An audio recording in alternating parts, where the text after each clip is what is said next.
اهلا وسهلا فيكم، ورجعنا لكم مقطع جديد. معكم محمد الغول، مدرب نادي الغول لكمال الاجسام واللياقه البدنيه والفيزيك. احب اذا كنت اول مره بشاهد الحلقات، يا ريت تضغط على زر الاشتراك ونفعل جرس الاشعارات ليصلك اشعار بجديد فيديوهاتنا. بداية اشتقت لحضراتكم كتير. يعني كان في عندي شوية ظروف اللي ابتعدت فيها عن قناتي على اليوتيوب، عندي انشغالات بلا بلا إلى آخره من الأمور. فاليوم موضوع حلقتنا راح نحكي من خلال انه احنا كيف نعمل جسم بصورة سهلة وسريعة، وهذا النظام اللي وضعته اللي اطلقت عليه نظام اللي هو النظام الثلاثي، اللي من خلاله نقدر نصنع ونقوم ببناء العضلات وخسارة الدهون بنفس الوقت. يعني احنا وفرنا حالنا هون الوقت والجهد. هذا النظام احبتي اللي وضعته في الاونه الاخيره على احد لاعبي صالتي في الجيم. طبعا قمنا بتجربه هذا النظام وكان يعني نتائج رائعه جدا جدا. حتى انا كمدرب يعني تقدمت لهذا النظام وقمت بتجربته، اللي اعطاني عضلات بصوره اجمل وبصوره افضل واعلى من اي نظام اخر. بالنسبه لحبه الانظمه اللي وضعتها على قناتي على اليوتيوب، اللي ما شافش الانظمه مثل نظام ال اتش ونظام ازعاج العضلات ونظام بي بي اف ونظام 100 يوم والى اخره، طبعا احبتي كل نظام هو بيرجع بحسب طبيعه جسمك. تقدر ترجع تشوف الفيديوهات ومن خلالها انت تختار النظام اللي من خلاله يساعدك في بناء العضلات في اسرع وقت. لكن بالنسبه للنظام اللي هو النظام الثلاثي اللي وضعته في هاي الفتره، خلينا نعطيكم عليه بعض من الامثله حتى نفهم صورة النظام بطريقة سريعة. فلنفترض مثال بسيط، عندنا عضلات البايسبس، عندنا البار، تمام، الباربل، تمام، وبالدمبلز وايضا الهامر. يعني اصبح في عندنا البار والدمبلز والتبادل بالدمبلز ايضا على شكل هامر. هون احنا بنقوم بتدريب النظام كالتالي: نقوم باخذ جوله على البار، ثم جوله اخرى على الدمبلز التبادلي، ثم جوله على الهامر، وبنرجع بنعيد كذلك الامر الجوله الثانيه على البار، ثم على الدمبلز، ثم على الهامر، وهكذا بنعيد اللي هو عمليه تكرار طبعا بحسب طبيعه جسمك. هذا النظام وانا بنصح كمدرب انه نقوم بتدريباته على العضلات اللي هي الكبيره ب4 جولات والعضلات الصغيره ب3 جولات.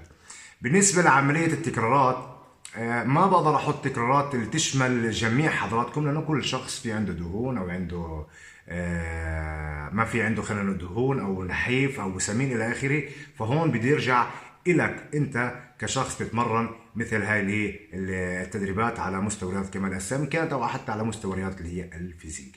فهون اذا انت كشخص في عندك كميه دهون، ترفع اللي هي التكرارات اللي بتصل فيها من 12 الى 15 حتى الى 18 مره في الجوله الواحده. لكن اذا انت كنت كشخص ما في عندك دهون، احنا بتكون عمليه التكرارات اللي هي من 12 ثم او اللي هي تحت تكرار 12 مثلا 10 او 8 او حتى 6.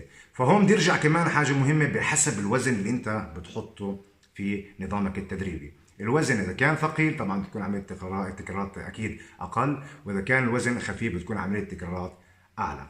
فوائد هذا النظام انه احنا نبني العضله ونتخلص من الدهون بنفس الوقت، بالتالي هون بيصبح في عندنا الحده العضليه والضخامه العضليه بنفس الوقت. لكن السؤال هنا: هل يستطيع أن يطبق مثل هذا النظام كلا الجنسين؟ يعني الشباب كانوا أو الشابات، نعم يستطيع كلا الجنسين أن يقوموا بتطبيق مثل هذا اللي هو النظام اللي من خلاله بيساعدك أنك تبني العضلة بصورة سريعة.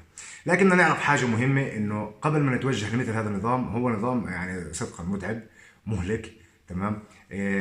حاول يكون في طعامك اللي هي الامور اللي بتساعدك وبترفع اللي هي الطاقه، خصوصا كما تحدثت في فيديوهات سابقه اللي هو يعني يكفينا حبه موز مع فنجان قهوه من نسكافيه بنرفع الطاقه ونتوجه لمثل هاي اللي هي الانظمه التدريبيه. فهذا النظام الثلاثي احبتي بنصحكم فيه، نظام رهيب جدا جدا، وخصوصا يعني الاشخاص اللي بيتمرنوا في فتره فصل اللي هي الشتاء، راح تستفيدوا كمان انكم انتم تسرعوا من النمو اللي هو العضلي. وايضا حاجه مهمه اللي بكون في عندنا اصبح نوع من التغيير، يعني ما بصير يكون في عندنا نفس الروتين بنفس الانظمه التدريبيه. هون انت راح تمل، راح يصير عندك ثبات عضلي اللي من خلاله انت مش راح تستطيع تتقدم على مستوى هاي اللعبه. بالنسبه للنظام الغذائي، نرفع الكاربس ولا نرفع البروتين ولا نرفع اللي هم الفات؟ ايش المطلوب منا في هذا النظام؟ انا طبعا احبتي بالنسبه للنظام الثلاثي انا بنصح انك ترفع الكاربس، لانه في عمليه حرق راح تكون عاليه، لانك انت عم تتمرن بصوره متواصله، تمام، بثلاث زوايا عضليه لنفس الزاويه الواحد، يعني نفس عفوا العضله الواحده، يعني 3 زوايا عضليه لنفس العضله الواحده. فانا بنصح ترفع الكاربس في حال الاشخاص اللي حابين يحافظوا على الكتله العضليه ويكون في عندهم ضخامه عضليه.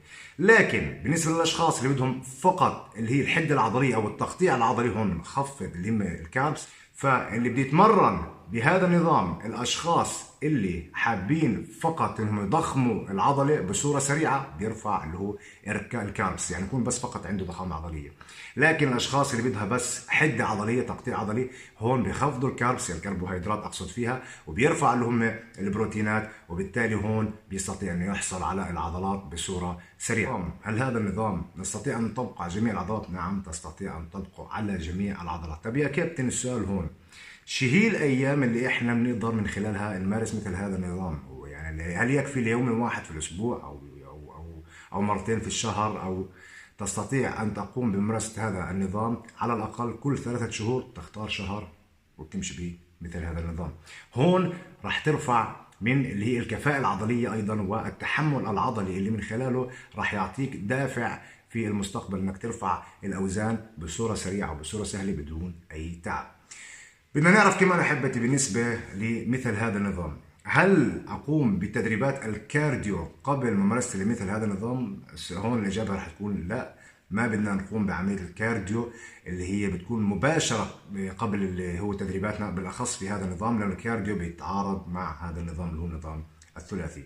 لانه احنا في مجرد ما نقوم بالكارديو طبعا راح الجسم يعني يوصل لمرحلة تعب وتستنفذ طاقتك، فأنت مش راح تقدر اللي هو تتقدم لمثل هذا النظام. والتجربة الأكبر برهان، تستطيع أن تجرب تقوم بالكارديو ثم تتوجه مثل هذا التمرين، وتجرب بدون كارديو. وهون أنت كشخص وأنت كمتابع راح أنت تحط اللي هو النتيجة اللي من خلالها من ممارستك لمثل هذا النظام.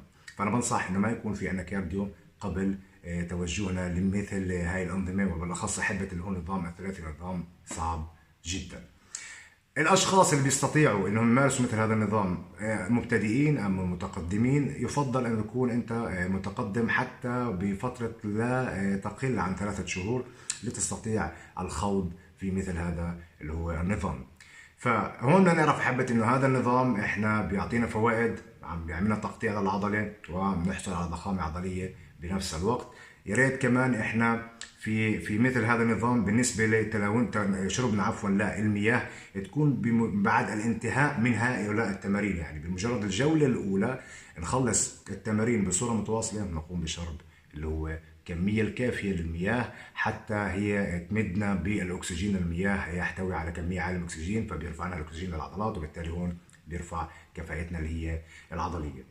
عندنا أحبتي بعض الملاحظات لمثل هذه اللي هي الأنظمة التدريبية. يا ريت إنه إحنا قبل ما نتقدم لمثل هذا النظام تكون متناولين طعامنا يعني بفترة لا تزيد عن اللي هي ساعتين ولا تقل عن اللي هي الساعتين. يعني يكفي قبل ما انك تتوجه لمثل هذا النظام يعني تكون ماخذ نظامك الغذائي قبل بساعتين، حتى ما يصير عندك لا قدر الله اي نوع من انواع التعب او حتى اللي هي الدوخه او الغثيان اثناء ممارستك لمثل هذا النظام. ونبتعد عن الزيوت في مثل اللي هم تدريباتنا، خصوصا في اي نظام اخر، يعني نبتعد عن الزيوت هون حتى يستطيع الجسم ان يستمد الاكسجين من المياه، وحاول انه هو يستمد البروتينات والكربوهيدرات الموجوده او انت اعطيته اياها من خلال الطعام ويستفيد فيها بصوره عاليه. بالنسبه للمكملات الغذائيه، شو هو افضل نوع احنا بنحاول من خلاله نستفيد في مثل هذا النظام؟ في ناس عم بيحكوا سين من المكملات او سين من هذا المكملات. بنرجع بنحكي كمان ايضا انت بحسب هدفك، انت بدك فقط ضخامه عضليه بتتوجه للشركات اللي هي بتحتوي على الكاربس العالي والبروتينات بكميه عاليه. لكن اذا انت كشخص بحاجه فقط انك انت تحصل جسم مقطع مثل لاعبين اللي هم الفتنس او حتى لاعبي الفيزيك، هون بدك انت تتوجه لمثل اللي هي او المكملات الغذائيه اللي ما بتحتوي على كميات عاليه من اللي هي الكاربس. بالنسبه للكربوهيدرات بتكون منعدمه في هذا النظام؟ لا احبتي، لازم تكون موجوده، لكن احنا يا ريت نمشي على معادله اللي هي الكارب سايكلينج اللي تحدثت فيها، موجوده على قناتي في احد الفيديوهات، تقدر ترجع الفيديوهات وانت من خلالها تستفيد من مثل هاي الانظمه. ف هون حتى ما احيركم معي في الفترة الأخيرة أحد الأشخاص سألني إنه كابتن، في عامل أنت أكثر من نظام، مثل نظام الاتش ونظام النويز، إنه الأول هو إزعاج العضلات، نظام بي بي اف، نظام 100 يوم، نظام بلا بلا إلى آخره. شو هو النظام اللي إحنا بنعتمده؟ أحبتي، بعد دراسات وأبحاث مطولة وتجارب قمت فيها، أنا بنصحكم تمشوا في نظام اللي هو النظام الثلاثي بعد الانتهاء من باقي الأنظمة اللي رفعتها على قناتي على اليوتيوب. طبعا بالنسبة للأشخاص اللي قاموا ب أو خضعوا نظام اللي هو LH اللي قمت بوضعته في الفترة الأخيرة، يا ريت إنه بمجرد ما ننتهي من نظام LH بيقدر أنت تدخل على اللي هو النظام هذا الثلاثي، لك راح تستفيد بصورة أفضل وبصورة أسرع. وهذا الشيء بيرجع أحبتي اللي هو المدرب. لازم تسأل المدرب تشوف شو هو اللي او شو هي التمرينات اللي انت لازم تاخذها. تمام، فلنفترض كمثال عضلات الظهر مع عضلات اللاتس الاباط 6 تمارين مثلا، فهون احنا بنختار اول 3 تمارين نجمعهم مع بعض، ثم بنختار اخر 3 تمارين ايضا نجمعهم مع بعض. لكن السؤال هون، اذا كان نظام التدريب عباره عن 5 تمارين، شو بهي الطريقه بنعمل؟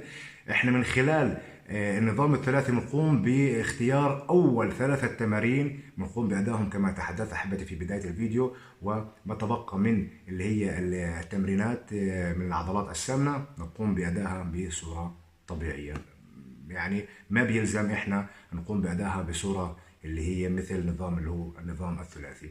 بمعنى هذا النظام الثلاثي هو نظام شبيه بالسوبر ست. كمان احبتي بعد ان شاء الله هذا الفيديو راح نتحدث عن شيء ان شاء الله انا عم بحاول ادخله في عالم اللي هو الفيزيك، لانه انا بشوف لاعبين الفيزيك في الفتره الاخيره ما في عندهم اي اهتمام في عضلات الرجلين. تمام، شاهدت العديد من البطولات في ضعف في عضلات الرجلين. مش معنى اي شخص انه في اذا انت كنت لاعب فيزيك بمعنى انه فقط بهتم في عضلات المعده وبهمل باقي الجسم، هذا الشيء مش راح يكون اللي هو مصلحتك. تابعونا ان شاء الله في الفيديو اللي هو القادم. بتمنى تكونوا استفدتوا من موضوع حلقتنا، يا ريت تشجعونا اكثر واكثر، تدعمونا بلايك، واي شخص عنده اي سؤال اي استفسار او حتى اي ملاحظات يضع لنا اياها في التعليقات. في الختام ليس لدي الا ان اقول لكم الى اللقاء.